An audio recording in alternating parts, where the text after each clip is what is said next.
Hello, I'm Ritvi. I'm a student at Arty Facets and I made this. It's a still life painting. I used watercolors and basically made it. Like for the first I sketched it out and then I used the watercolors.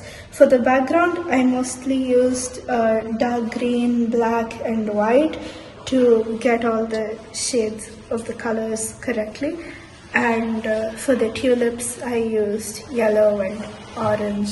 For the glass I used shades of blue and white, and for the leaves dark green and light green.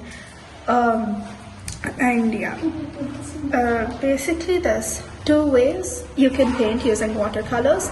First you take the color, put it on the canvas and then you add the water, or you can add the water first and then put on the watercolor.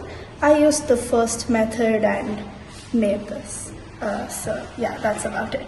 If you want to learn how to make different creations like this, try coming to Arty Facets to learn art in detail, just like me. Thank you. See you soon. Bye-bye.